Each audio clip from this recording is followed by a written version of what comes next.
Good evening student. मैं अंजन तिवारी आप सबका चाणक्य क्लासेस लेने में हार्दिक स्वागत करता हूं। बेटा, जो हमने प्रीवियस पार्ट में आपसे बात किया था सॉलिड स्टेट में, वहाँ में मैंने बेटा आप सबसे बात किया था सॉलिड, टाइप्स ऑफ सॉलिड, और बेटा सॉलिड में एमॉर्फस, क्रिस्टलाइन। उसके बाद मैंने बेटा क्रिस्टलाइन सॉलिड के डिवीज़न को समझना स्टार्ट किया था। तो वहाँ पे बेटा मैंने आपको मॉलिक्यूलर सॉलिड और आयनिक सॉलिड तक बताया था। बेटा आज हम स्टार्ट करेंगे मेटालिक सॉलिड से। कहाँ से स्टार्ट करेंगे बेटा? Metallic solid. अब बेटा आपको यहाँ ध्यान क्या देना है? बात क्या है बेटा? Metallic solid. यानी मेटालिक सॉलिड जब कहा जाए तो बेटा आपको बस क्या याद रखना है कि इनका कंस्टिट्यूएंट पार्टिकल क्या होगा? मेटल होगा। क्या होगा बेटा? मेटल। और मेटल जनरली क्या होते हैं बेटा? केटायन होते हैं। क्या होते हैं बेटा? केटायन। अब यहाँ पे आपको क्या याद रखना है बेटा कि अगर ऐसे सॉलिड जिनका फॉर्मेशन किससे हो? मेटल से हो, यानी जिनका फॉर्मेशन जनरली किससे होता हो बेटा? केटायन से होता हो, तो उन्हीं को हम लोग क्या कहेंगे बेटा? Metallic solid. ये बात क्लियर? अब बेटा जो मेटालिक सॉलिड है इनको भी हम लोग दो फॉर्म में क्या करेंगे? क्लासीफाई करेंगे। एक क्या होगा बेटा? Pure form. एक क्या होगा? Alloy form. अब बेटा प्योर फॉर्म में क्या होगा? Similar type of metal. बस यहाँ आपको क्या ध्यान देना है? सिमिलर टाइप ऑफ मेटल, यानी मेटल ही होगा, लेकिन बेटा इसमें जो मेटल होंगे वो क्या होंगे? Similar type. और बेटा एलॉय क्या होगा? डिसिमिलर। थोड़ा सा ये याद आपको रखना है, डिसिमिलर टाइप ऑफ मेटल, यानी यहाँ भी मेटल ही होगा, लेकिन बेटा ये मेटल कैसा होगा? डिसिमिलर, यानी अलग अलग टाइप का होगा। ठीक है। अब बेटा यहाँ पे इसके प्रॉपर्टीज़ की बात करें तो बेटा इनके पास क्या होगा? हाई स्ट्रेंथ होगा, यानी ये बहुत ही मजबूत होंगे। फिर क्या होगा बेटा? ये बहुत ही सॉलिड होंगे, यानी बहुत ही रफ एंड टफ कह लो आप, रफ एंड टफ होंगे। और क्या होगा बेटा? High melting and boiling point. क्या होगा बेटा? High melting and boiling point. साथ ही साथ बेटा क्या होगा? With high density. और क्या होगा? साथ ही साथ हाई डेंसिटी होगा, यानी डेंसिटी भी बहुत ज़्यादा होगा इनका। ये बात क्लियर? और इसके एग्जाम्पल में बेटा हम लोग जनरली क्या रखेंगे? जैसे Fe, कॉपर, Cu, टिन। और एलॉय में बेटा जैसे ब्राश, ब्रॉन्ज, ये सब कैसे सॉलिड होंगे बेटा? मेटालिक सॉलिड होंगे। कैसे होंगे? Metallic solid. ये बात क्लियर है? अब बेटा जब हम नेक्स्ट वन की बात करेंगे तो नेक्स्ट वन हमारा क्या आएगा? Covalent solid. क्या आएगा बेटा? कोवैलेंट। और बेटा कोवैलेंट को ही हम लोग और क्या बोलते हैं? Network solid. कोवैलेंट को ही हम लोग और क्या बोलते हैं? Network solid. अब बेटा जो कोवैलेंट सॉलिड है तो जनरली इसे हम कैसे समझेंगे कि that solid which is formed due to covalent bond. बेटा किस बॉन्ड से बने हूँ? कोवैलेंट बॉन्ड से। तो उन्हीं सॉलिड को हम लोग क्या कहेंगे? कोवैलेंट और नेटवर्क सॉलिड कहेंगे। क्या कहेंगे बेटा? कोवैलेंट और network solid.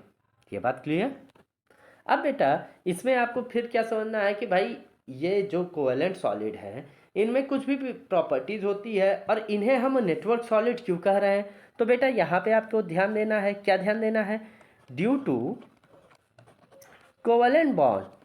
Due to covalent bond it is placed formation of giant molecule, formation of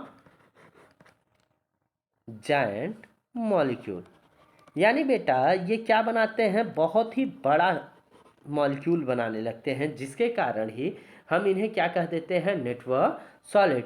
अब बेटा इसमें जनरली हम लोग दो ही समझते हैं। यहाँ पर क्या क्या समझना है हमें?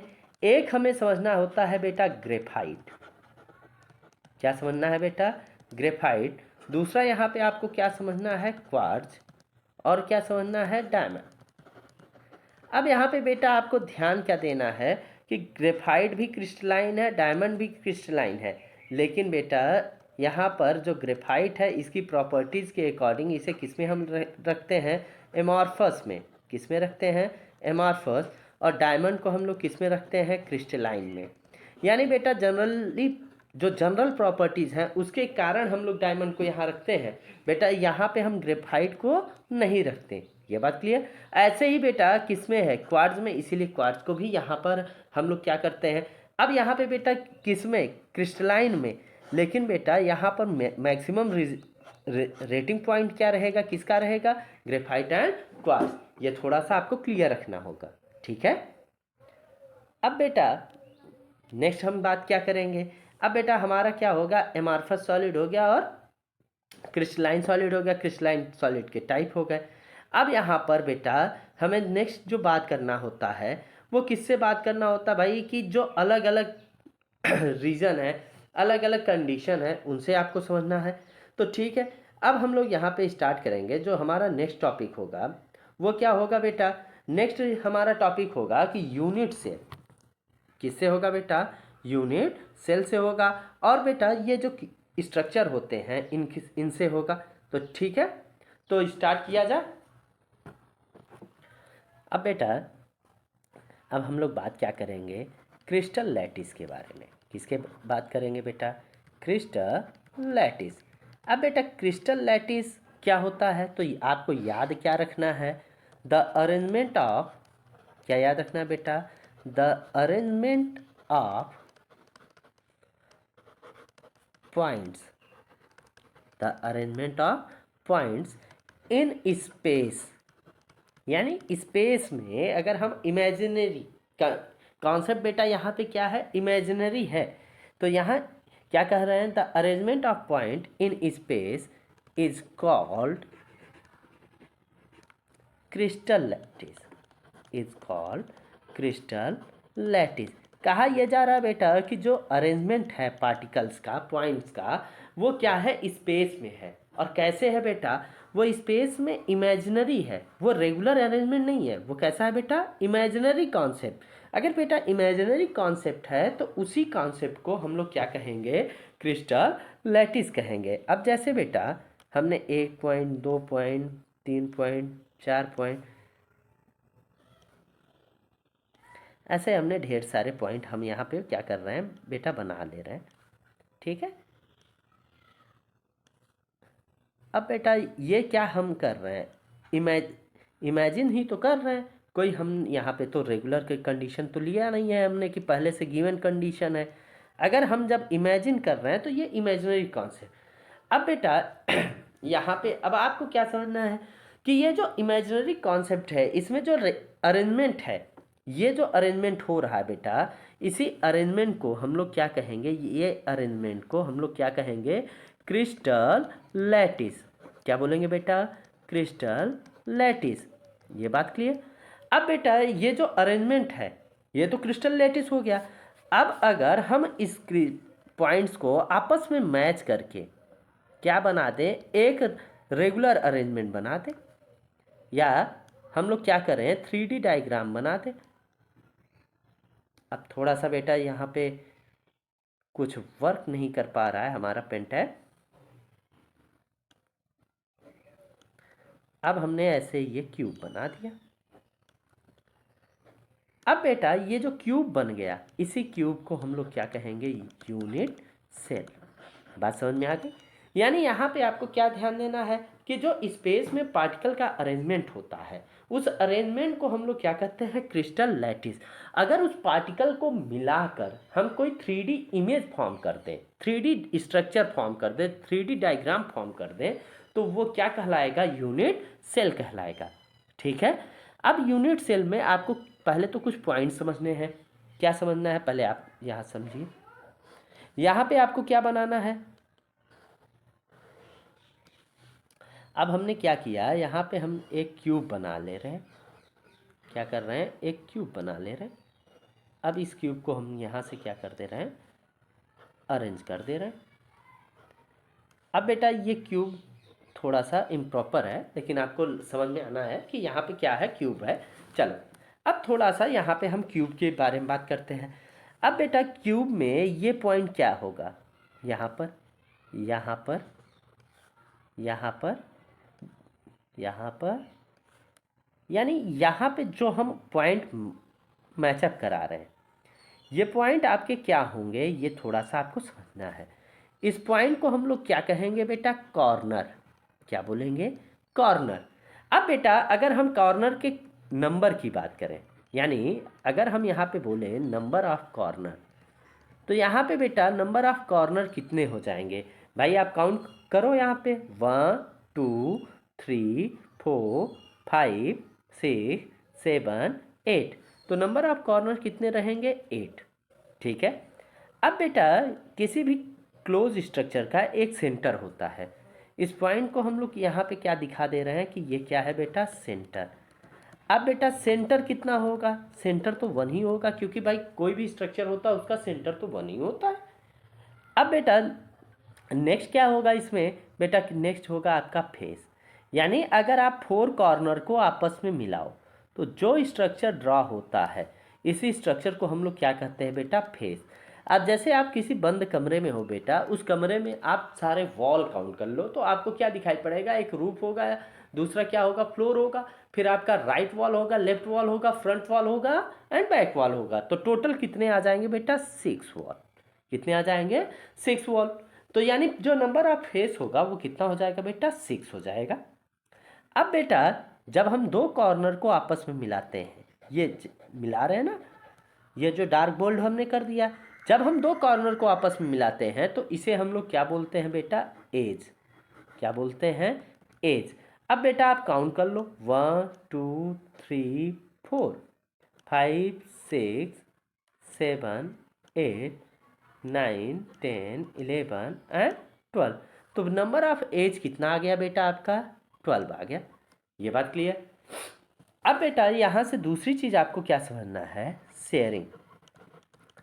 अब बेटा आपने कॉर्नर निकाल लिया, अब आपको यहाँ पे क्या समझना है, शेयरिंग। अब जैसे बेटा कॉर्नर की शेयरिंग, तो बेटा आपको याद रखना है कि एक कॉर्नर कितने से शेयर कर सकता है, 8 से। कितने से शेयर कर सकता है, 8 से। तो बेटा इसका रिप्रेजेंटेशन हम किससे करेंगे, 1/8। यानी बेटा एक जितने से शेयर कर सकेगा वही क्या होगा, उसकी शेयरिंग। तो बेटा कॉर्नर की शेयरिंग क्या हो जाएगी, कॉर्नर कितने शेयर कर सकता है, 8 से, तो उसका कंडीशन क्या आ जाएगा, 1/8। जब हम बेटा बात करेंगे सेंटर की, तो सेंटर कितना है, 1। अब बेटा जो सेंटर है किसी भी स्ट्रक्चर में, सेंटर तो बीचों बीच होता है, तो वो दूसरे से तो जुड़ ही नहीं सकता, यानी वो खुद से ही जुड़ा रहेगा, यानी अकेले ही जुड़ा रह जाएगा। तो अकेले जुड़ा रहेगा तो इसको हम कैसे रिप्रेजेंट करेंगे बेटा, 1/1। कैसे रिप्रेजेंट करेंगे, 1/1 से। ये बात क्लियर। अब बेटा ऐसे ही जब हम बात करेंगे फेस की, तो बेटा फेस कितने हैं, ओ फेस कितना है बेटा, फेस कितना है, 6। फेस कितना है, 6। अब एक फेस कितने से शेयर करता है, तो बेटा 2 से। कितने से शेयर करता है, 2 से। तो इसका क्या आ जाएगा, 1/2। और बेटा जब हम एज की बात करते हैं तो एक एज कितने से शेयर करने लगता है, 4 से। तो इसे हम कैसे रिप्रेजेंट करते हैं, 1/4 से। ये बात क्लियर। यानी यहाँ पर आपने बेटा क्या सीखा, पहले कि आप नंबर ऑफ कॉर्नर क्या है, यानी नंबरिंग। पहला पहला हमारा जो मेन मोटो था कि अगर हमने कोई यूनिट सेल मिल गया तो हम उसका क्या क्या समझेंगे। तो पहला क्या समझेंगे कि कॉर्नर कितने हैं, दूसरा क्या समझेंगे कि फेस कितने हैं, तीसरा क्या समझेंगे कि एज कितने हैं, फिर क्या समझेंगे कि भाई सेंटर कितने हैं। ठीक है। तो यहाँ पर आपको क्या समझ में आया कि भाई ये कैसे है। ठीक है। अब यहाँ पे बेटा जब हम नेक्स्ट वन की बात करते हैं तो वहाँ पे हमने क्या सीखा, शेयरिंग। क्या सीखा हमने, शेयरिंग। शेयरिंग में क्या है बेटा कि कौन कितने से जुड़ सकता है, यानी कौन कितने से अटैच हो सकता है। तो जो शेयरिंग होती है बेटा, कॉर्नर की कितनी होती है, 1/8, सेंटर की 1/1, फेस की 1/2, एज की 1/4। ये बात क्लियर। अब बेटा यहाँ पर आपको टाइप ऑफ यूनिट सेल समझने हैं। क्या समझना है बेटा, टाइप्स ऑफ यूनिट सेल। अब यहाँ आपको 2 टाइप में डिवाइड करना है। तो यहाँ बस आपको क्या समझना है कि unit cells are divided into two parts. यानी कितने पार्ट्स में हम डिवाइड करेंगे बेटा, 2 पार्ट्स में। एक क्या होगा, एक होगा बेटा आपका प्रिमिटिव यूनिट सेल। क्या होगा बेटा? Primitive unit cell. और दूसरा क्या होगा बेटा? दूसरा होगा सेंटर्ड यूनिट सेल। क्या होगा बेटा? Centred unit cell. अब बस आपको समझना क्या है यहाँ पे? समझना सिर्फ ये है कि अगर बेटा सिर्फ हम कॉर्नर को अटैच करें, यानी अगर जिसमें सिर्फ कॉर्नर की बात हो उसे हम क्या कहेंगे बेटा? Primitive unit cell. क्या कहेंगे बेटा?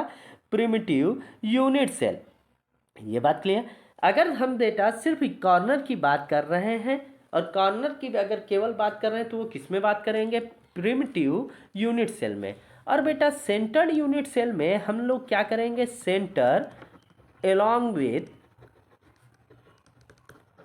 another structure, centre along with another structure, यानी हम सेंटर को दूसरे स्ट्रक्चर के साथ समझेंगे। यानी दूसरा स्ट्रक्चर भी होगा लेकिन उस स्ट्रक्चर के साथ हम लोग क्या समझेंगे? सेंटर को भी समझेंगे। अब बेटा कैसा सेंटर होगा इसके बारे में हम आगे बात करते हैं। तो चलिए अब एक एक को हम लोग थोड़ा सा अच्छे से डिस्क्राइब करते हैं। पहले सेंटर का क्लासिफिकेशन कर लें, उसके बाद डिस्क्रिप्शन में आते हैं। तो बेटा आपको क्या ध्यान देना है कि जो सेंटर्ड यूनिट सेल है, क्या है बेटा? Centred unit cell. तो इसे बेटा हम लोग जनरली कितने पार्ट्स में क्लासीफाई करेंगे? 3 पार्ट्स में। कितने पार्ट्स में बेटा? 3 पार्ट्स में। पहला आपका क्या होगा? Body centred unit cell. क्या होगा बेटा? Body centred unit cell. यानी बेटा कहा यह जा रहा है बॉडी का सेंटर भी रहे और तब यूनिट सेल फॉर्म हो। यानी कहने का मतलब है कि एक मॉलिक्यूल या वन कॉन्स्टिट्यूएंट पार्टिकल कहाँ पे प्रेजेंट रहे बेटा? बॉडी के सेंटर पर। और अगला जो भी हो वो किसके कहाँ पे हो बेटा? कॉर्नर पर। क्यों? क्योंकि बेटा अगर हम बॉडी सेंटर को हटा दे बाकी तो वो क्या हो जाएगा? प्रिमिटिव हो जाएगा। तो अगर बॉडी के सेंटर के साथ, यानी कहने का मतलब क्या है? जैसे ये कोई क्यूब हो गया। अब बेटा यहाँ पे हमने ये क्यूब बना दिया। अगर बेटा हम यहाँ पे क्यूब बना रहे हैं तो ये तो प्रिमिटिव स्टेज तो यही होगा कि कॉर्नर रहे। कॉर्नर के साथ बेटा हमें क्या चाहिए? सेंटर चाहिए। किसका? बॉडी का। यानी सेंटर ये हो जाएगा। तो कॉर्नर प्लस बॉडी का सेंटर, दोनों चीजें हो गई। अगर ऐसा है तो उसे क्या कहेंगे? बॉडी सेंटर्ड यूनिट सेल कहेंगे। दूसरा क्या है बेटा? Face centred. क्या है बेटा? Face centred unit cell. यानी बेटा अब कहा यह जा रहा है कि भाई फेस और फेस का सेंटर हो। कहने का मतलब क्या है कि बेटा अगर हम बात करें कोई भी, हमको तो कुछ करना है नहीं बेटा, हमको सिर्फ दिमाग में बैठा लेना है कि हमें क्या लेना है? क्यूब लेना है। अब बेटा जब हम क्यूब लेंगे तो क्यूब लेने के बाद जैसे ये फेस का सेंटर यहाँ आएगा, इसका सेंटर यहाँ आएगा, इसका सेंटर यहाँ, इसका सेंटर यहाँ, इस बैक वाले का यहाँ पे, और ये, और साथ ही साथ बेटा यहाँ पे हमें क्या लेना है? कॉर्नर भी तो लेना है। तो अगर ऐसी कंडीशन है तो इसे हम लोग क्या कहेंगे बेटा? Face centre. क्या बोलेंगे बेटा? Face centre. और थर्ड वन क्या होता है बेटा? End centre. थर्ड वन क्या होता है बेटा? End centred. यानी इंड सेंटर यूनिट सेल। अब बेटा इंड सेंटर यूनिट सेल में क्या होता है कि जो सेंटर होता है वो कहाँ पे होता है? अपोजिट फेसेस पर होते हैं बेटा। ये आपको ध्यान देना है। जो सेंटर होते हैं वो क्या होते हैं? अपोजिट फेसेस पे होते हैं। यानी अगर हम बेटा ऐसे बनाएं, ये हमने क्या बना लिया? क्यूब बना लिया। अब बेटा ये क्यूब बन गया। अब एक सेंटर यहाँ ले लिया, एक सेंटर यहाँ, बाकी सारे हमने क्या ले लिए? कॉर्नर।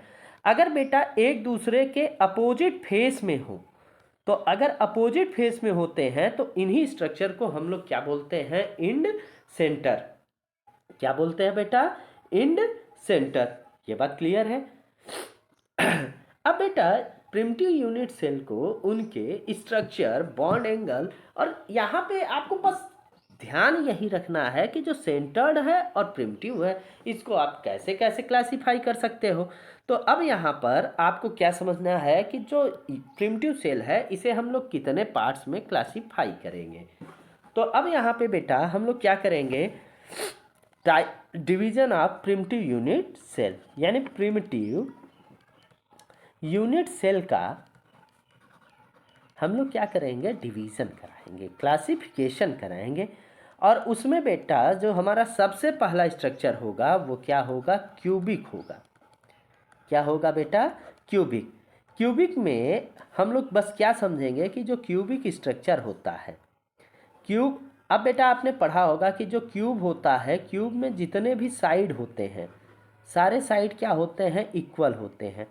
सारे साइड क्या होते हैं बेटा, इक्वल होते हैं। यानी जो लेंथ होता है, ब्रेड्थ होता है और हाइट होता है वो क्या होगा, वो इक्वल होता है। क्या होगा बेटा, इक्वल होगा। यानी अगर हम इसे लेंथ मान लें, इसे ब्रेड्थ मान लें और इसे, हाँ चलिए इसे हाइट मान लें या इसे सी मान लो, चलो,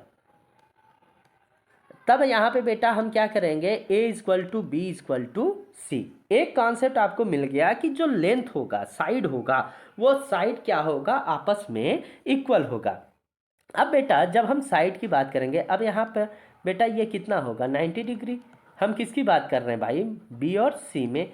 ऐसे ही बेटा जब हम बात करेंगे ए और बी में, तो ए बी यहाँ पे भी क्या होगा, 90 डिग्री होगा। और जब बेटा हम ए और सी की बात करेंगे तो ऐसे अगर हम बात करें तो ये भी कितना होगा, 90 डिग्री। बेटा आपने पढ़ा है ना, ऐसे आपने X axis, Y axis, Z axis पढ़ा है। अब चाहे आप एक्स वाई देखिए, वाई जेड देखिए, इन सारे एक्सिस में जो बॉन्ड एंगल होता है वो क्या होता है, सिमिलर होता है। तो यहाँ से आपको क्या मिला कि जो ए बी सी है वो क्या होगा, इक्वल होगा। और इनका जो बॉन्ड एंगल होगा, चलिए मान लेते हैं अल्फा, बीटा और गामा, ये भी इक्वल होंगे। और किसके इक्वल होंगे, 90 डिग्री के। किसके इक्वल होंगे, 90 डिग्री के। अब बेटा यहाँ पे आपको कुछ एग्जाम्पल ध्यान देने हैं। क्या ध्यान देने हैं, कुछ एग्जाम्पल कि क्या क्या एग्जाम्पल हो सकते हैं। तो एग्जाम्पल में क्या हो सकता है बेटा, NaCl, जिंक ब्लेंड। क्या हो सकता है, NaCl, जिंक ब्लेंड, और बहुत ढेर सारे हैं। अब बेटा यहाँ पर एक चीज़ आपको ध्यान क्या देना है, ये थोड़ा सा आपको ध्यान देना है कि पॉसिबल स्ट्रक्चर क्या होगा। क्या होगा बेटा, पॉसिबल स्ट्रक्चर्स। तो यहाँ पर आपको ध्यान देना है कि पहला तो पॉसिबल स्ट्रक्चर तो यही रहेगा कि ये प्रिमिटिव बनाएगा, क्योंकि भाई प्रिमिटिव है तो प्रिमिटिव तो बनाएगा ही बनाएगा। और क्या बनाएगा बेटा, बॉडी सेंटर बना सकता है, यानी बॉडी के सेंटर पे रह सकता है। और क्या बना सकता है बेटा, फेस सेंटर, फेस का सेंटर तो बना ही सकता है। ठीक है, तो ऐसे कंडीशन में आपको बस यहाँ ध्यान क्या देना है कि आपको यहाँ पॉसिबल स्ट्रक्चर में या पॉसिबल क्यूब में क्या क्या ये बना सकता है, प्रिमिटिव बना सकता है, बॉडी सेंटर बना सकता है और फेस सेंटर बना सकता है। ठीक है, अब बेटा नेक्स्ट वन में चलते हैं। नेक्स्ट वन हमारा क्या है, टेट्रागोनल। सेकेंड वन हमारा क्या है बेटा, यहाँ टेट्रागोनल। अब बेटा यहाँ पे आपको टेट्रागोनल में क्या ध्यान देना है, टेट्रागोनल स्ट्रक्चर में दो साइड तो इक्वल होते हैं, लेकिन बेटा एक साइड क्या होता है, अनइक्वल। एक साइड थोड़ा सा एक दूसरे से क्या होता है, डिफर होता है। तो यहाँ पर आपको, लेकिन यहाँ पर अगर आपको समझाया जाए कि जो बॉन्ड एंगल होगा वो आपको समझना है। तो यहाँ पे बेटा हम मान रहे हैं कि A is not equal to B but B is equal to C। यानी कहा यह जा रहा है कि A किसके इक्वल नहीं होगा, B और C के, लेकिन B और C किसके इक्वल होंगे, A के। तो यहाँ पे बस आपको क्या समझना है कि भाई जो भी आप कंडीशन ले रहे हो उसमें आपको बस थोड़ा सा समझना है। अब यहाँ पे बेटा जो एंगल है C और, अब जैसे A और C में अगर हम एंगल की बात करें तो वो क्या होगा, B और C में क्या होगा और A और B में क्या होगा। तो बेटा यहाँ पर तीनों में तो एक कंडीशन आपको समझ में आ रही है कि तीनों में जो बॉन्ड एंगल होगा alpha equal to beta equal to gamma, वो किसके इक्वल होगा? 90 डिग्री के। किसके इक्वल होगा बेटा? 90 डिग्री के। क्यों होगा बेटा? क्योंकि स्ट्रक्चर में लंबाई किसी की भी बढ़ जाए लेकिन बेंड तो नहीं हुआ है। अगर बेंड होता तब तो स्ट्रक्चर की हम चेंज की बात करते। अब बेटा यहाँ पर कुछ एग्जाम्पल मैंने पहले मेथड में जैसे बताया कि बस यहाँ आपको एग्जाम्पल में क्या ध्यान देना है? वाइट टीन, क्या और क्या ध्यान देना है? Tin oxide, titanium oxide, ETC। ठीक है। अब यहाँ पे बेटा नेक्स्ट स्टेप में जैसे वहाँ पे मैंने बात किया था पॉसिबल स्ट्रक्चर्स, यानी कौन कौन से स्ट्रक्चर पॉसिबल होंगे। तो बेटा यहाँ पे सिर्फ दो ही, क्योंकि भाई फेस का सेंटर यहाँ पे क्यों नहीं आप कर पाओगे? क्योंकि भाई स्ट्रक्चर सिमिलर कंडीशन में तो नहीं आ रहा है। जब तक सिमिलर कंडीशन में ना आए तब तक हम क्या बात करेंगे? तब यहाँ पे पॉसिबल स्ट्रक्चर में क्या होगा? पहला तो प्रिमिटिव तो रहेगा ही रहेगा, प्रिमिटिव स्ट्रक्चर तो रहना ही रहना है। और क्या रहेगा बेटा? Body centre. और क्या रहेगा? Body centred. यानी दूसरा स्ट्रक्चर यहाँ पे जो पॉसिबल होगा वो क्या होगा? बॉडी सेंटर पॉसिबल होगा। ठीक है। अब यहाँ पे मैंने दो पॉइंट की बात किया, पहला मैंने क्यूबिक, दूसरा टेट्रागोनल। अब बात करते हैं बेटा तीसरे पॉइंट की। तो तीसरा आपका क्या होता है बेटा? Third one, orthorhombic. क्या होता है बेटा? ऑर्थोरोम्बिक। अब बेटा जो ऑर्थोरोम्बिक स्ट्रक्चर है, ऑर्थोरोम्बिक कहने का मतलब ही थोड़ा सा ये है कि बेटा इसकी ना तो कोई साइड सेम होगी यानी इसकी सारी साइड क्या होंगी बेटा? डिफर होंगी। अगर बेटा इसकी सारी साइड डिफर होगी तो क्या कह सकते हैं? ABC। अगर डिफर है तो बेटा ये क्या होगा कि नॉट इक्वल, और नॉट इक्वल के लिए हम लोग क्या करते हैं? इक्वल टू में हम लोग क्या कर लगा देते हैं? कट मार्क लगा देते हैं। लेकिन बेटा इनका जो बॉन्ड एंगल होगा अल्फा, बीटा और गामा, ये किसके इक्वल होगा? 90 डिग्री के। किसके इक्वल होगा? 90 डिग्री।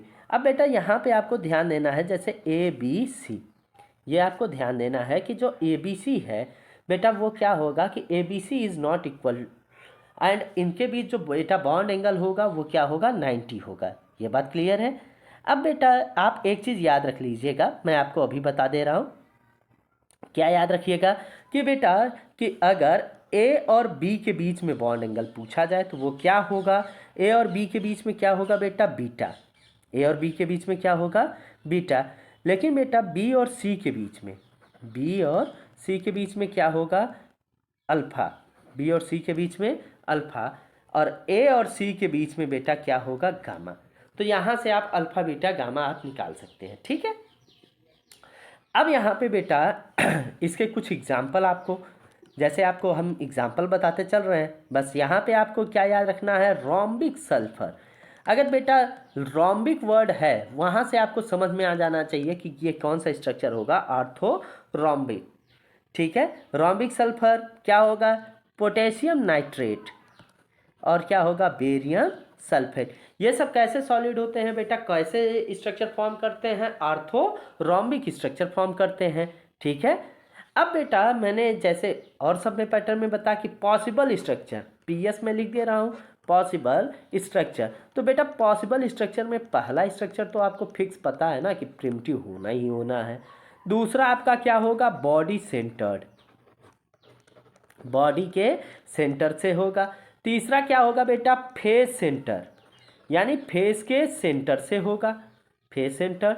और चौथा क्या होगा बेटा? इंड सेंटर, यानी इंड के सेंटर से होगा। तो यहाँ पे आपको बेटा एक एक कंडीशन आपको समझ लेना है कि ऑर्थोरोम्बिक कहेगा तो ऑर्थोरोम्बिक में क्या नहीं होगा कि A is not equal to B, B is not equal to C। कहने का मतलब है कि जितने भी साइड होंगे वो एक दूसरे के इक्वल नहीं होंगे।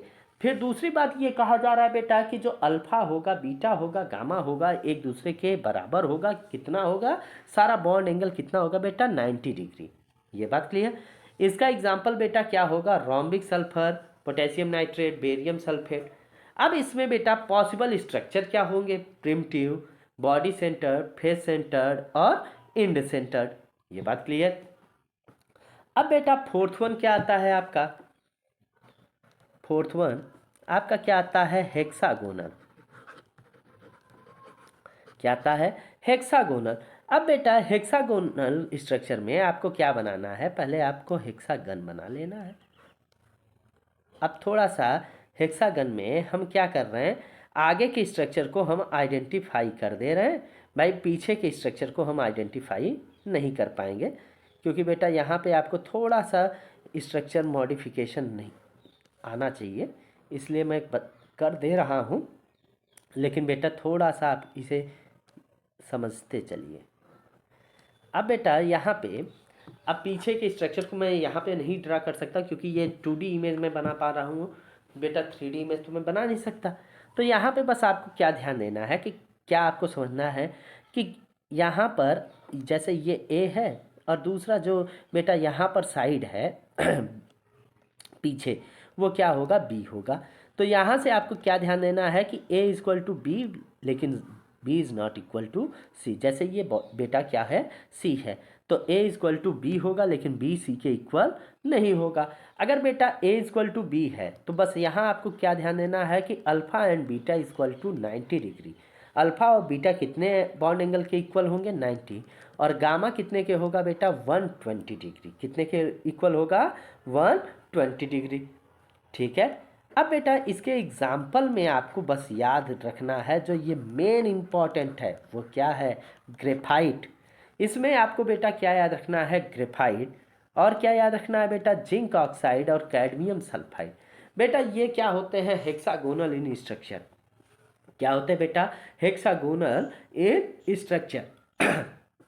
और बेटा इनके प्रिमिटिव पॉसिबल स्ट्रक्चर क्या होते हैं, वो क्या होते हैं बेटा, प्रिमिटिव। यानी बेटा ये अदर स्ट्रक्चर को फॉर्म नहीं कर पाते, ये केवल क्या फॉर्म कर पाते हैं, प्रिमिटिव स्ट्रक्चर। ये बात क्लियर। अब नेक्स्ट वन बेटा आपका क्या आता है, फिफ्थ वन। फिफ्थ वन में बेटा आपका क्या आता है, रोम्बोहीड्रल। फिफ्थ वन क्या आता है, रोम्बोहीड्रल। अब बेटा रोम्बोहीड्रल और ट्राइगोनल। रोम्बोहीड्रल और ट्राइगोनल में आपको क्या समझना है कि भाई जो रोम्बोहीड्रल स्ट्रक्चर है, बस आपको क्या करना है बेटा, थोड़ा सा जैसे आपने मार्केट में बर्फ़ी देखा होगा कैसे होता है, ऐसे होता है ना बेटा, यहाँ पे थोड़ा सा हमको क्या कर लेना है, इसको बेंड कर लेना है, बन गई बर्फ़ी हमारी। यही स्ट्रक्चर क्या कहलाता है बेटा, रोम्बोहीड्रल। ये थोड़ा सा मैचिंग हो गई। अब बेटा इस रोम्बोहीड्रल स्ट्रक्चर में ये क्या है, अब बेटा यहाँ पे बस आपको क्या ध्यान देना है, ये A है, ये B है और ये C है। अब बेटा ए बी के बीच में मैंने, अब यहाँ पे आप अल्फ़ा, बी सी के बीच में बीटा, और सी ए के बीच में आपका क्या होगा, गामा। अब बेटा यहाँ पे आप क्या समझ सकते हैं कि A equal to B, B equal to C, लेकिन बेटा यहाँ पे आप ये समझिए कि जो भी बॉन्ड एंगल है यहाँ, ये क्या होगा बेटा, 90 तो नहीं होगा, कुछ भी हो सकता है। हम जितना प्रेस करेंगे बेटा वो उतना ही तो बेंड होगा। तो इसलिए बस आपको ये याद रखना है कि अल्फा बीटा गामा 90 नहीं होगा, बाकी ये कुछ भी हो सकता है। यानी ये 120 भी हो सकता है, 60 भी हो सकता है, 45 भी हो सकता है, कुछ भी हो सकता है, लेकिन बेटा ये 90 पॉसिबल नहीं है। ये बात क्लियर रहेगा। एग्जाम्पल में बेटा आप क्या याद रखिएगा, कैल्साइट। क्या याद रखना है, कैल्साइट। बेटा कैल्साइट क्या है, कैल्शियम कार्बोनेट। मर्क्यूरस सल्फाइड, जिसे हम लोग क्या बोलते हैं बेटा, सिनेबार। ध्यान ये देना, इसे क्या बोलते हैं बेटा, सिनेबार। और इसका पॉसिबल स्ट्रक्चर बेटा केवल एक ही है, वो क्या है, प्रिमिटिव। इसका पॉसिबल स्ट्रक्चर क्या है बेटा, प्रिमिटिव है। कौन सा स्ट्रक्चर पॉसिबल होता है इसके लिए, प्रिमिटिव। ये बात क्लियर। अब बेटा नेक्स्ट वन हम जब बात करते हैं तो नेक्स्ट वन हमारा क्या आता है, मोनोक्लिनिक। क्या आता है बेटा, सिक्स वन है, क्या आता है, मोनोक्लिनिक। अब बेटा मोनोक्लिनिक स्ट्रक्चर, थोड़ा सा यहाँ पे भी आप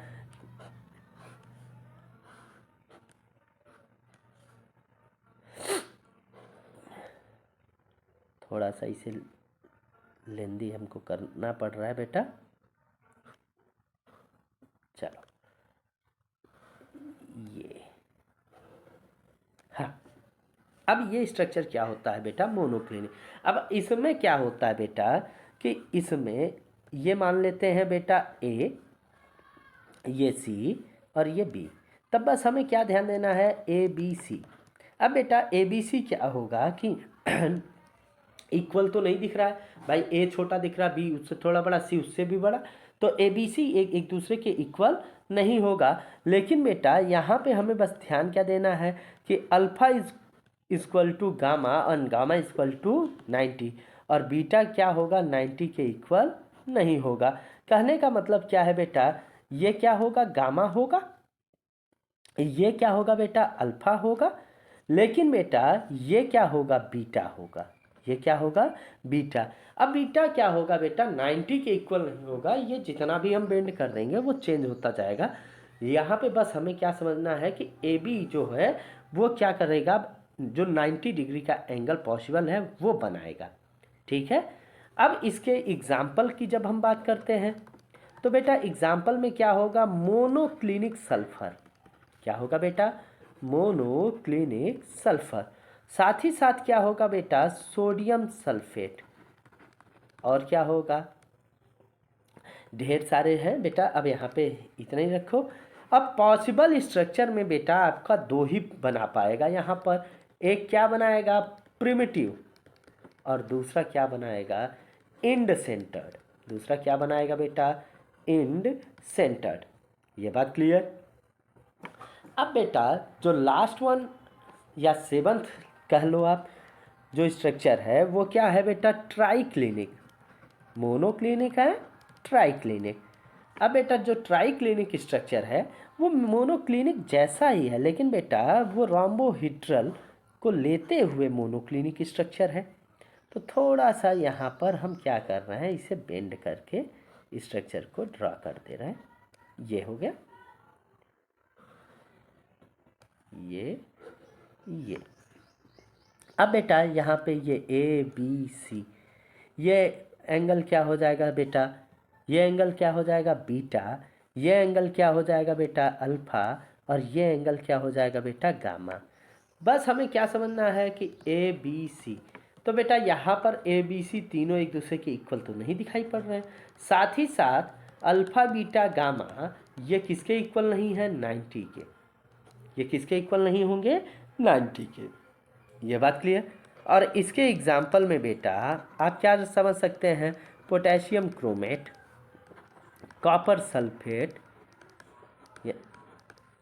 या बोरिक एसिड, बहुत सारे हैं बेटा यहाँ पे। लेकिन अब यहाँ पर जो पॉसिबल स्ट्रक्चर होगा बेटा, वो पॉसिबल स्ट्रक्चर क्या होगा, प्रिमिटिव। पॉसिबल स्ट्रक्चर क्या यहाँ पे पॉसिबल होगा, प्रिमिटिव। ठीक है।